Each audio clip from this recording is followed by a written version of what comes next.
मैं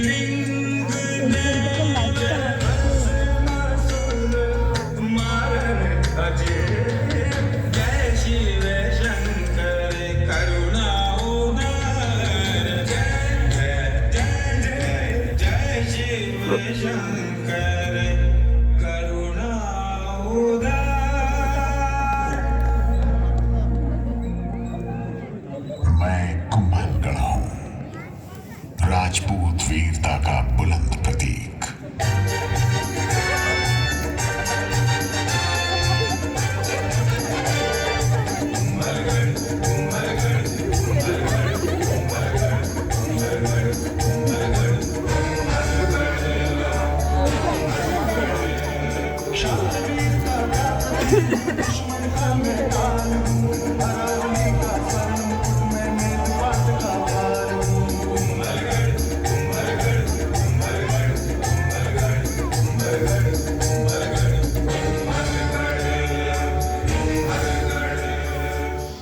मगर मेरा नाम शुरू से कुंभलगढ़ नहीं था। आज से लगभग 2000 साल पहले इस पहाड़ी पर दो व्यक्ति आए। एक थे सम्राट अशोक के पोते महाराज संप्रति और दूसरे उनके सेवक धर्मवीर।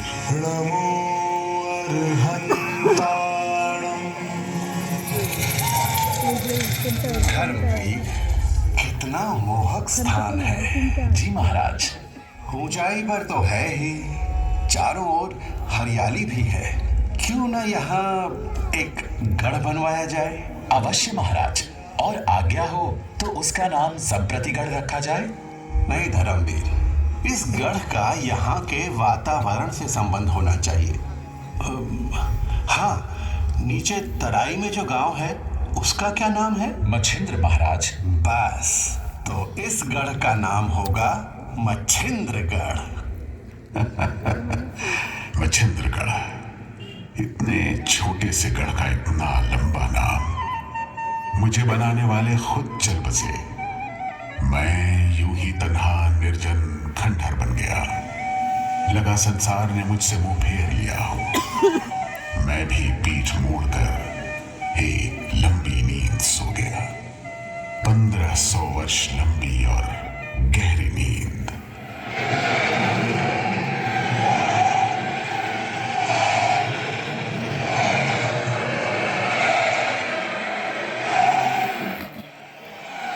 और उस नींद में मैं एक ही सपना बार बार देखता रहा कि मैं एक बहुत बड़ा, ऊंचा और शक्तिशाली गढ़ बन गया।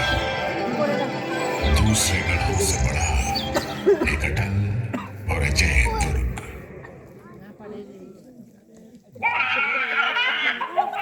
ये किसकी आवाज है? एक रोता हुआ बच्चा। अरे, मैं तो गढ़ था, बाल वाटिका कब से बन गया।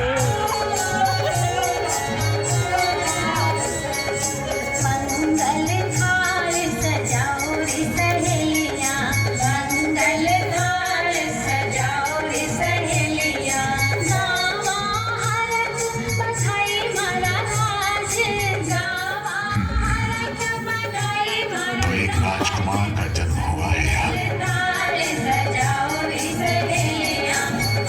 लेकिन यहाँ क्यों? किसी महल में क्यों नहीं?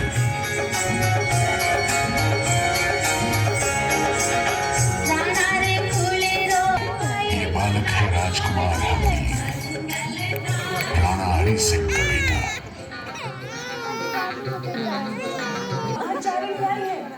कहती है कुंवर का भविष्य बताएगी। चारिणी, आने दो उसे।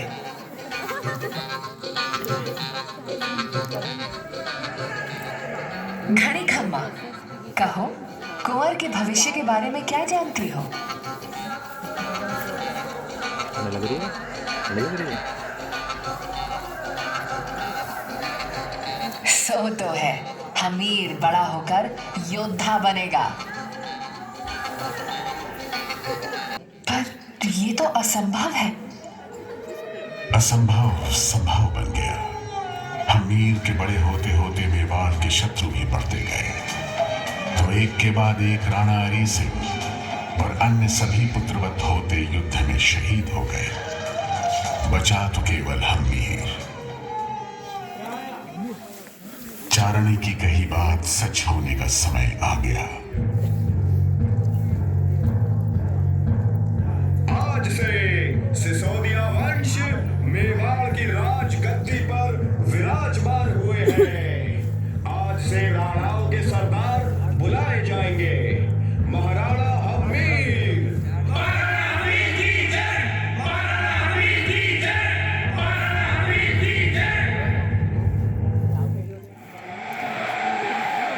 समय बीतता गया।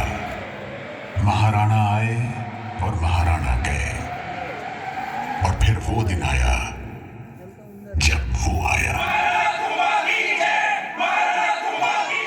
मेरे सपने पूरा करने वाला, मुझे पुनर्जन्म देने वाला महाराणा कुंभा।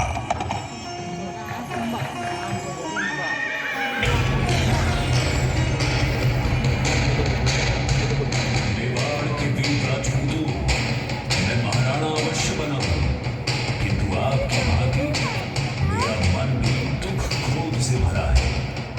मेरे पिता महाराणा मुकर की 3 गद्दारों ने हत्या कर दी। चाचा, मापा और वीरा को मैं देशद्रोही घोषित करता हूं तथा प्रण करता हूं कि जब तक उन्हें ढूंढकर मृत्यु दंड नहीं देता, मैं एक पल भी शांत नहीं बैठूंगा। जाओ, हर दिशा में उनका पता लगाओ।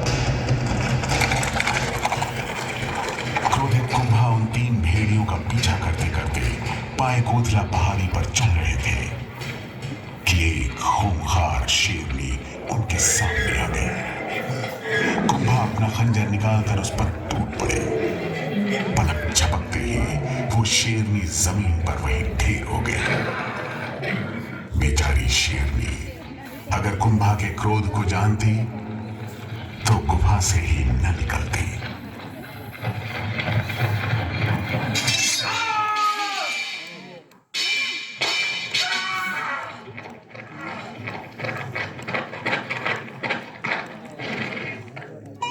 राम सिंह, महापा कहाँ गया?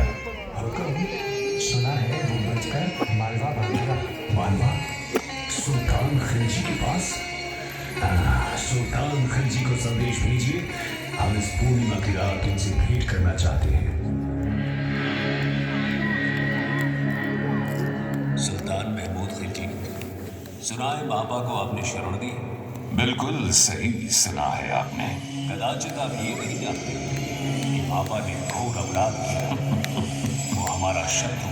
शायद आपको खबर नहीं, महापा को हमने पनाह दी है और अब वो हमारा दोस्त है।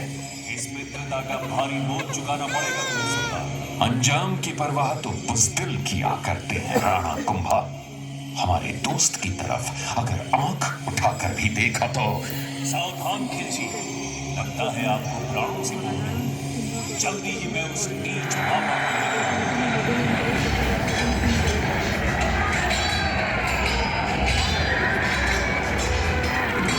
को बचाओ, कुंभा ने मांडू किले पर कब्जा कर लिया है। मेरे आका, हम चारों तरफ से घिर चुके हैं। हथियार डालने के अलावा अब कोई और रास्ता नहीं है। तुम ठीक कहते हो करीम। इस वक्त जुनून के बजाय दिमाग से काम लेना होगा। कुंभा से कहो हम सुलह की दरख्वास्त करते हैं।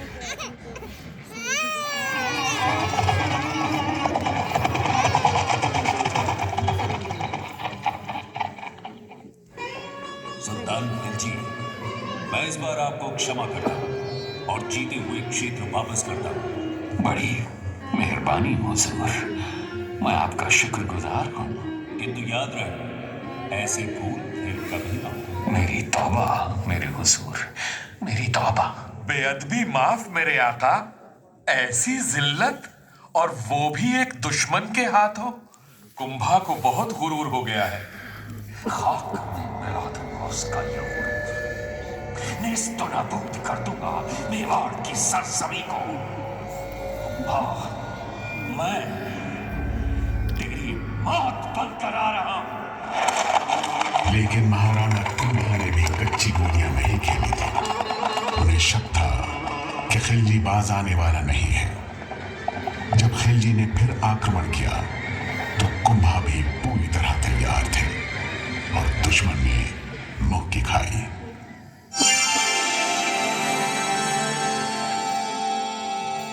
महाराणा को यह महसूस हुआ कि मेवाड़ को और भी सुरक्षित करने की जरूरत है। उन्होंने तुरंत राज्य के मशहूर वास्तुकार मदन सूत्रधार को बुलाया।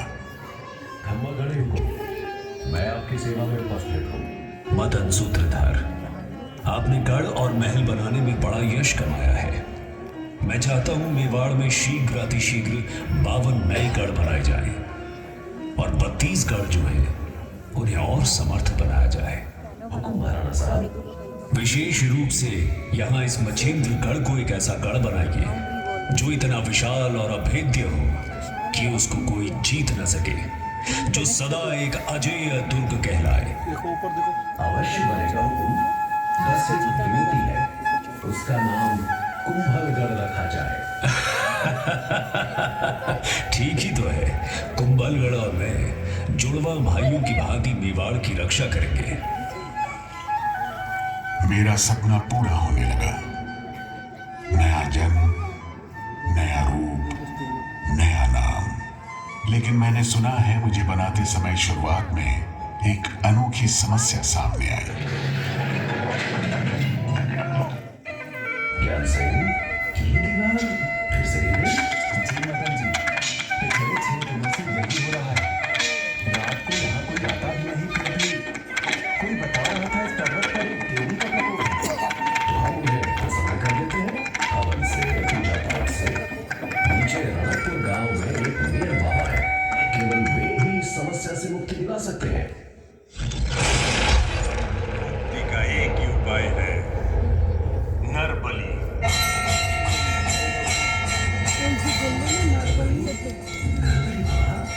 नहीं तो दीवारें बनती रहेगी, गिरती रहेंगी। बलि देने पर कौन अपने आप को न्यौछावर करेगा? ऐसा व्यक्ति तुम्हारे सम्मुख बैठा है। ये जीवन तो एक माया है और ये शरीर एक मैला वस्त्र, और मैं इस वस्त्र को उतार फेंकने के लिए कब से उत्सुक हूँ। मेरा आदेश ध्यानपूर्वक सुनो और वही करो जो मैं कहता हूँ। कल सवेरे सूर्य उदय होने से पहले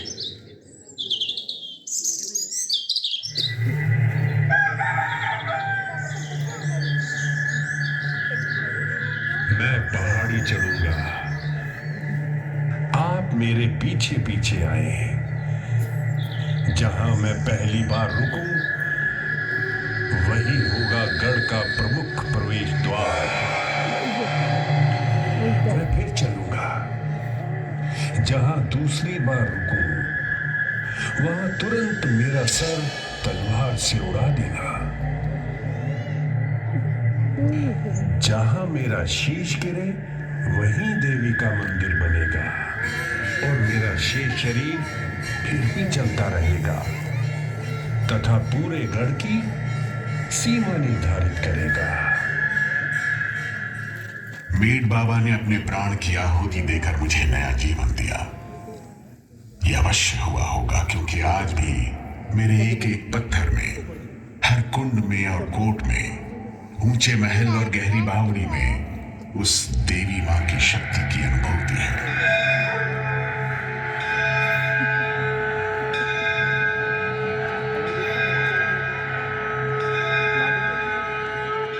मेरी 25 मील लंबी दीवार इतनी बड़ी और विशाल है कि इस पर 8 अश्व एक साथ दौड़ सकते हैं। आज ये विश्व की दूसरी सबसे बड़ी दीवार के रूप में विख्यात है। मैं मेवाड़ और मारवाड़ के द्वार पर स्थित हूं। महाराणा कुंभा ने एक विशेष वेदी व नीलकंठ महादेव मंदिर का निर्माण करवाया। यह मंदिर सर्वतोभद्र शैली का मंदिर है, जिसमें चारों दिशाओं से प्रवेश किया जा सकता है। इसमें 6 फीट ऊंचे कसौटी पत्थर से निर्मित शिवलिंग की स्थापना की। इसके बाद एक बहुत बड़ा यज्ञ किया ताकि केवल यही देवी नहीं, मेवाड़ के सभी देवी देवता प्रसन्न हो और उनका आशीर्वाद प्राप्त हो।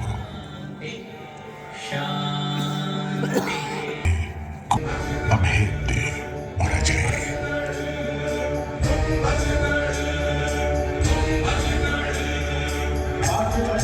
दौड़ सके इतना जिसका विस्तार है, लगातार 25 मील मेरी लंबी दीवार है। तो प्रहरी की तरह मुझे खड़ा पाया। मेरी दीवारों से सर फोड़ने के अलावा उसके पास कोई चारा नहीं था और उसे मायूस होकर वापस जाना पड़ा। यही हश्र गुजरात के सुल्तान कुतुबुद्दीन का भी हुआ। उसे भी महाराणा कुंभा और कुंभलगढ़ हम दोनों भाइयों ने मार भगाया। उसके बाद किसी दुश्मन ने मेवाड़ की तरफ आंख उठाने की हिम्मत नहीं की। युद्ध के बादल छट गए। महाराणा कुंभा ने कवच, तलवार, ढाल उतार फेंके। वो एक महान योद्धा के साथ साथ एक बेहतरीन लेखक, कवि और संगीतकार भी थे।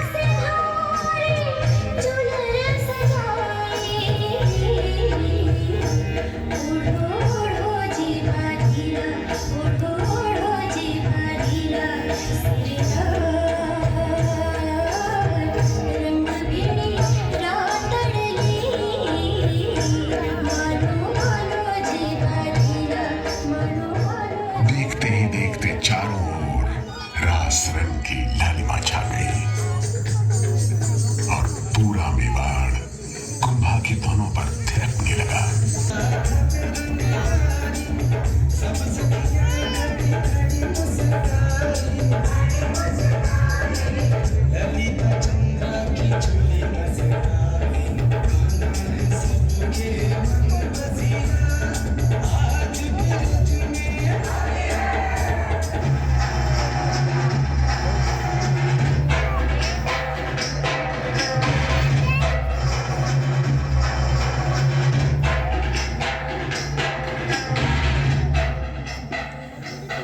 और फिर वो शाम आई जब महाराणा कुंभा महादेव कुंड पर संध्या पाठ कर रहे थे।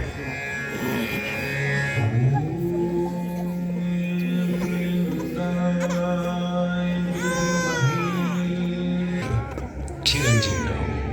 उदा, तू यहाँ? तेरा तो ये घुड़सवारी का समय है। घोड़े की पीठ पर बहुत बैठ लिया पिताजी। अब तो मुझे राजगद्दी पर बैठना है। अवश्य बैठना, लेकिन अभी तो मैं हूँ। यही तो रोना है कि आप हैं, और यदि आप हैं तो मैं नहीं हूँ। मैं समझा नहीं। हाँ, और यदि आप ना हो तो मैं हूँ। अरे ये क्या कर रहा है? खंजर क्यों निकाल रहा है? उदा तो पागल हो गया है, अपने पिता पर हमला कर रहा है। उदा!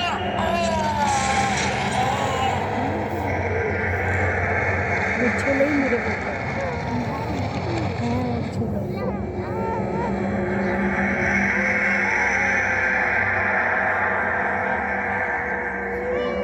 मेवाड़ के निवासियों, कितने दुख की बात है कि अब हमारे बीच महाराणा कुंभा नहीं रहे, किंतु अब आपके सामने नए महाराणा हैं। महाराणा उदा, महाराणा उदा की जय।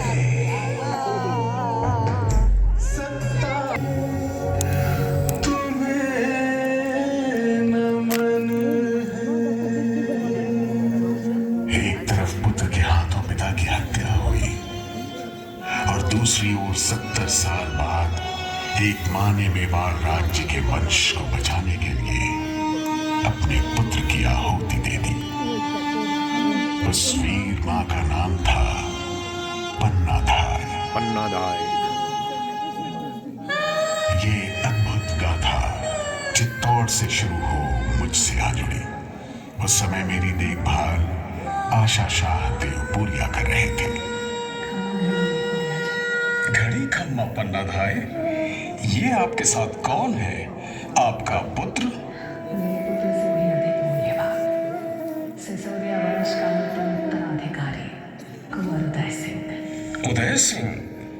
किंतु उनकी तो उदय सिंह की हत्या कर दी। मैं होगा, वो केवल पिता को मार सका, कुंवर को तो मैंने बचा लिया। तो वो बालक कौन था जिसकी हत्या हुई? वो मेरा पुत्र था, चंदन। मैंने बच्चे बदल दिए।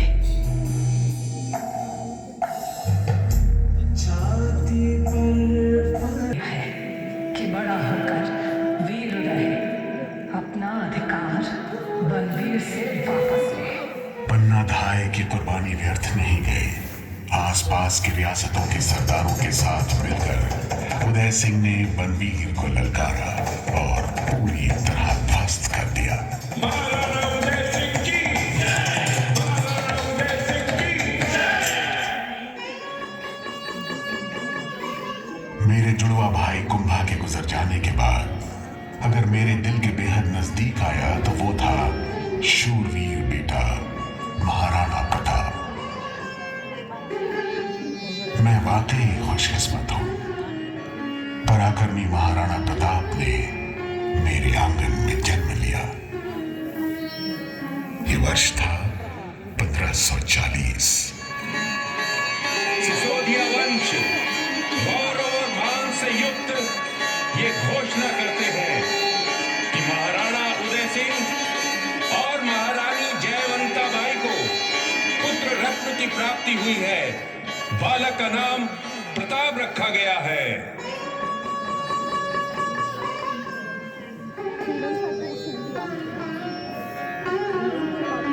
फिर प्रताप सिंह के छोटे भाई शक्ति सिंह का भी जन्म हुआ। दोनों भाई तलवारबाजी और घुड़सवारी में एक जैसे माहिर थे। लेकिन शक्ति को ऐसा लगा महाराणा उदय सिंह प्रताप सिंह की ओर ज्यादा झुकते थे और एक दिन निराश शक्ति सिंह ने वहां से चले जाने की ठान ली।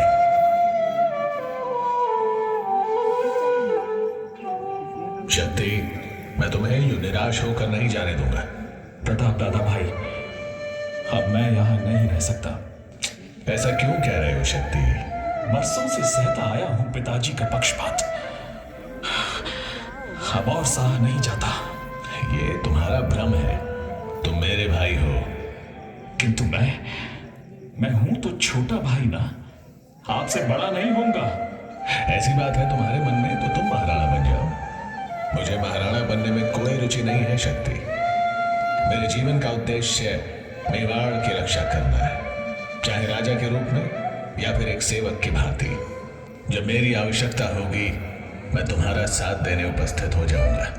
नहीं, मुझे जाने दीजिए दादा भाई। रुक जाओ शक्ति, मुझे जाने दीजिए दादा भाई। रुक जाओ शक्ति, मत जाओ। मुझे जाने दीजिए दादा भाई। मैं कहता हूं रुक जाओ शक्ति। फिर मुगल सल्तनत की फौज ने मेवाड़ की ओर कूच किया और अकबर ने चित्तौड़ पर कब्जा कर लिया और महाराणा उदय सिंह अपने बसाए शहर उदयपुर आ पहुंचे। एक दिन इसी शोक ने उनके प्राण ले लिए।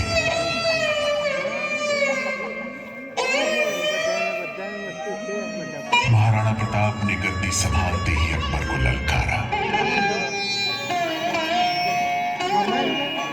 एक अभूतपूर्व प्रतिज्ञा लेकर।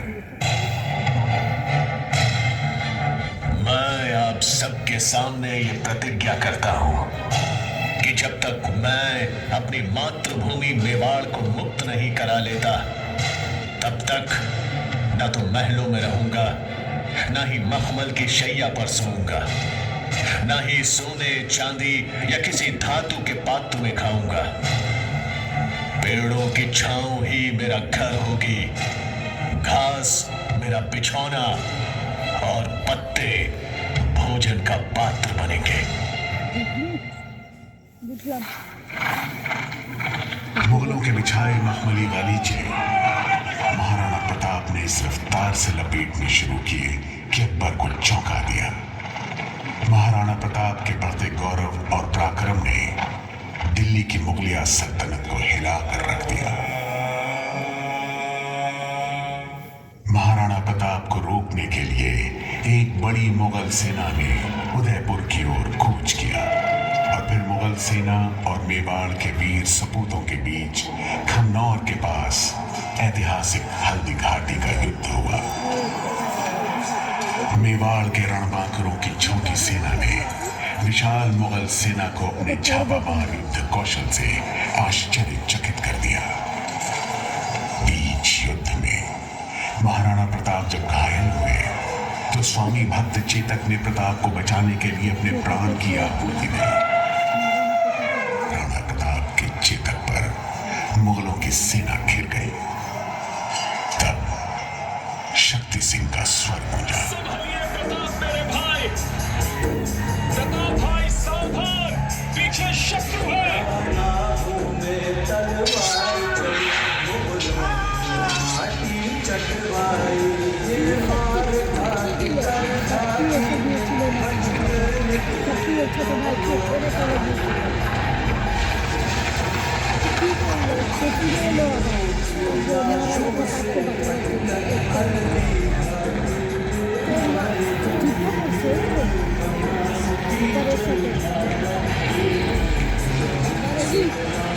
बीरबल वाला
संग्राम के बाद मुगलों ने एक बार फिर मुझ पर आक्रमण किया।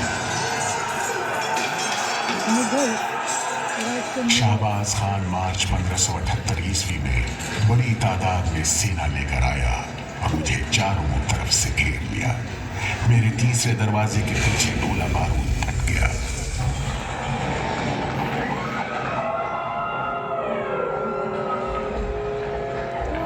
और मुगलों को अंदर आने का रास्ता मिल गया।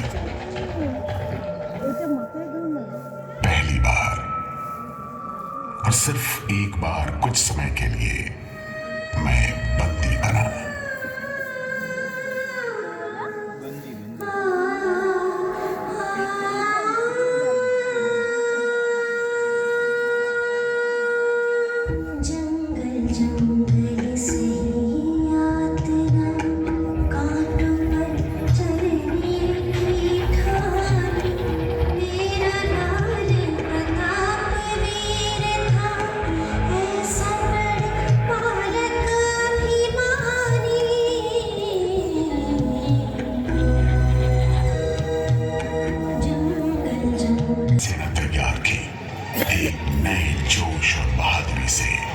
मेवाड़ के दुश्मनों पर टूट पड़े। महाराणा प्रताप ने 1582 ईस्वी में दिवेर में घमासान युद्ध लड़ा और मुगल महाराणा प्रताप के आगे टिक नहीं सके। जब प्रताप मुझे आजाद कराने पहुंचे, दुश्मन पहले ही दुम दबाकर भाग चुके थे और मैं फिर आजाद हो गया। कहते हैं 1597 में जब महाराणा प्रताप का स्वर्गवास हुआ, उस समय अकबर की आंखें भी नम थी। कुछ समय और बीता, महाराणा आए और गए अपनी अपनी निशानी छोड़कर। महाराणा फतेह सिंह ने मुझे फिर संभाला।